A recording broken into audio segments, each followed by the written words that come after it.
नमस्कार, मी रेणुका बुलेटिनमध्ये तुमचं स्वागत आहे। सगळ्या बातम्या आपण बघणार आहोत आणि सुरुवातीला बातमी आहे मुंबईतली। मुंबईत सध्या पाऊस पडतोय आणि काही वेळ जरी पावसाने विश्रांती घेतलेली असली तरी काही दिवसांपूर्वी झालेल्या पावसाच्या आधी नालेसफाईची पोलखोल या पावसाने केली होती। अनेक भागात पाणी साचल्याचं पाहायला मिळालं होतं आणि यावरून सत्ताधारी शिवसेनेचेच आमदार आता आक्रमक झाल्याचं पाहायला मिळालंय। चांदिवलीचे शिवसेना आमदार दिलीप लांडे यांनी पालिकेच्या कंत्राटदारालाच नाल्याच्या कचऱ्यात बसवलं। चांदिवलीच्या संजयनगर भागामध्ये मोठ्या प्रमाणात पाणी साचलं आणि याबद्दल नागरिकांनी तक्रार केल्यानंतर आमदार दिलीप लांडे कार्यकर्त्यांना घेऊन नालेसफाई सुरू असलेल्या ठिकाणी पोहोचले आणि जनतेला कसा त्रास होतो हे कळावं म्हणून त्यांनी नाल्याच्या कचऱ्यात या कॉन्ट्रॅक्टरलाच बसवल्याची माहिती सध्या कळते। त्याची दृश्य सध्या आपण बघतो आहोत, कारण हे फक्त कंत्राटदारच दोषी आहेत का, हा यातला एक मुख्य सवाल आहे। आपण बघतोय चांदिवली परिसरातली दृश्य।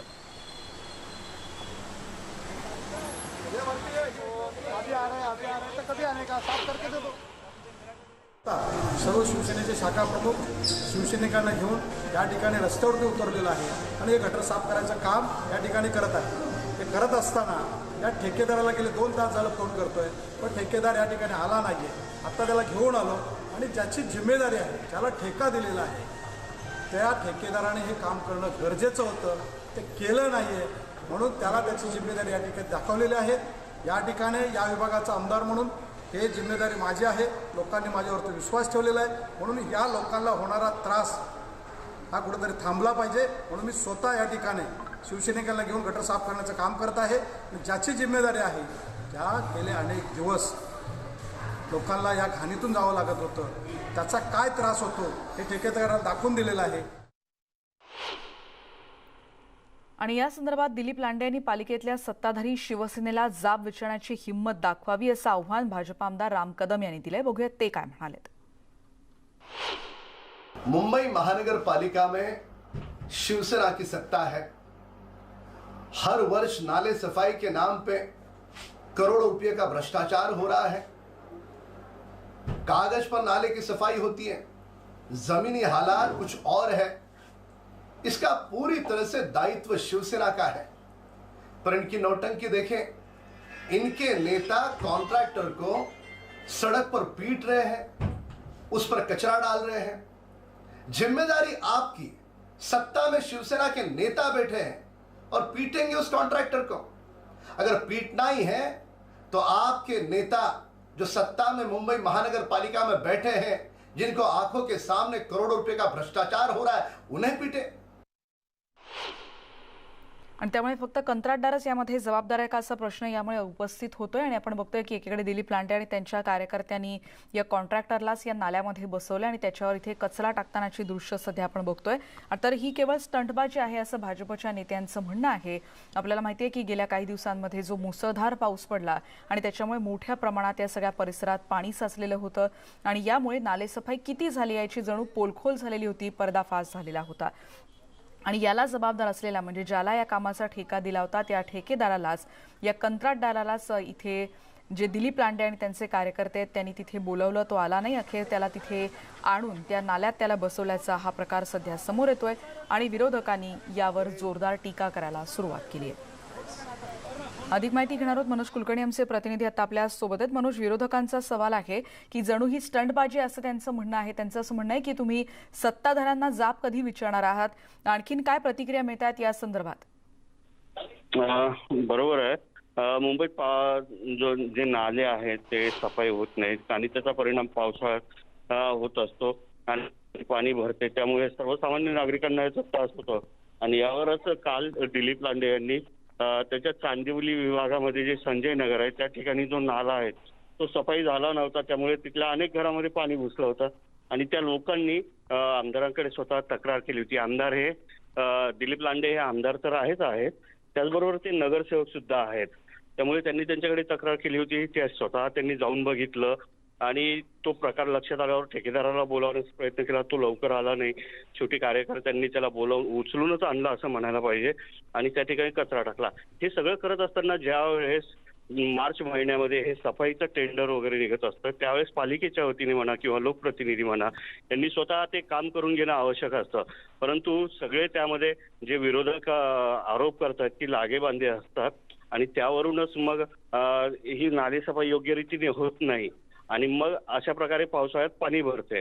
या सगळ्या गोष्टी होत असताना जेव्हा नाले सफाई होत असते त्यावेळेसच पालिकेने जेव्हा नाले सफाई होत असते त्यावेळेस पालिकेचे अधिकारी त्या ठिकाणी हजर राहायला पाहिजे. त्यांनी ते काम स्वच्छ करून घ्यायला पाहिजे, परंतु तसं होत नाही आणि त्यावर त्यांचे बिलं निघतात.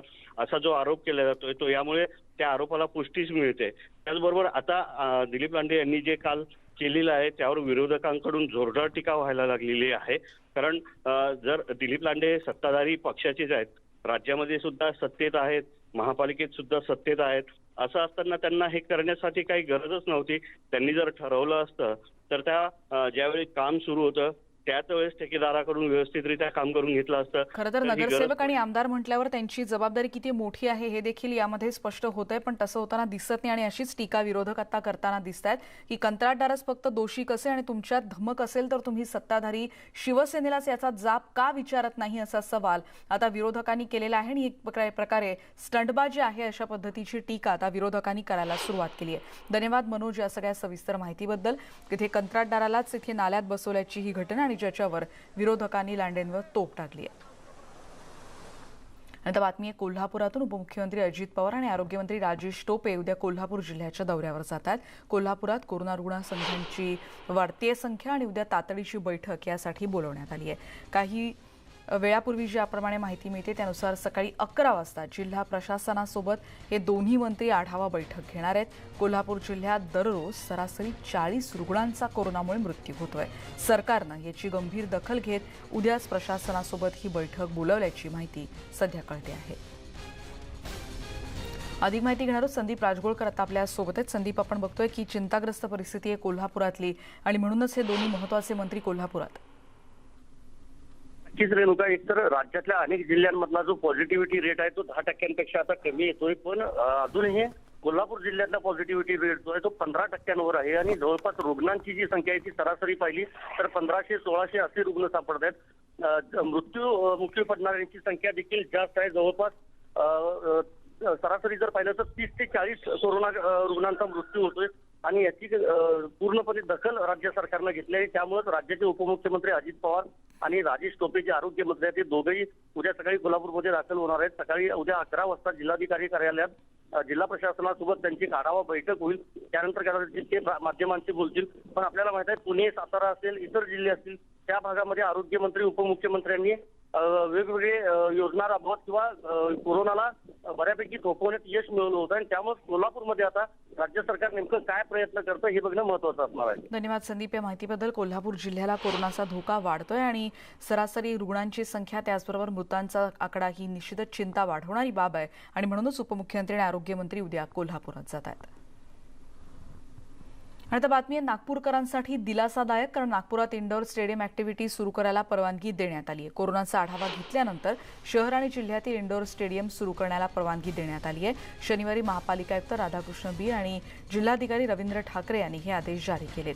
या निर्णयामुळे खेळाडूंना मोठा दिलासा मिळाला आहे. धार्मिक स्थळं आणि जलतरण तलाव मात्र तुर्तास बंदच राहतील.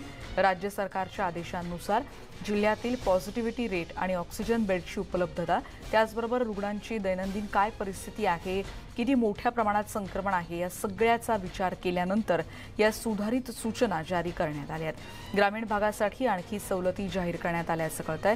आधार कार्ड केंद्र आणि मॉलमधील रेस्टॉरंट्सना परवानगी देण्यात आली आहे. उद्यापासून म्हणजेच सोमवारी 14 जूनपासून पुढच्या आदेशापर्यंत ही मुभा राहणार आहे. 6 जूनला काढलेले आदेश नियम आताही कायम ठेवण्यात आले.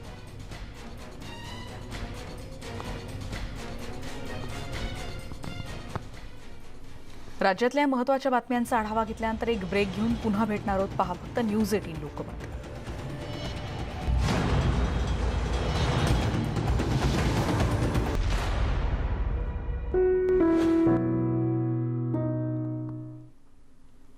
आणि नंतर आपण बघणार आहोत नेटवर्क 18 आणि फेडरल बँकेचा उपक्रम असलेली संजीवनी गाडी भारतभरातल्या कोविडग्रस्त जिल्ह्यातून सध्या फिरते आहे आणि आपणही लसीकरणाबद्दलच्या आमच्या या संयुक्त मोहिमेला भरभरून पाठिंबा द्या.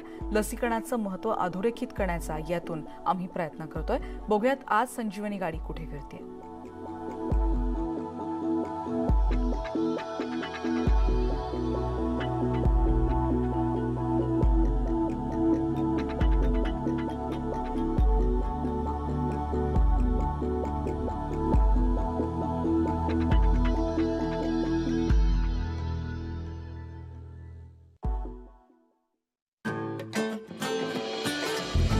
लगा वो जरा टीका लगा जब अपनी बारी आए टीका लगा हो ये जो ढाल सी है वो कमाल सी है संजीवनी आई यहाँ टीका लगा वो जरा टीका लगा वो जरा टीका टीका टीका टीका लगाया क्या।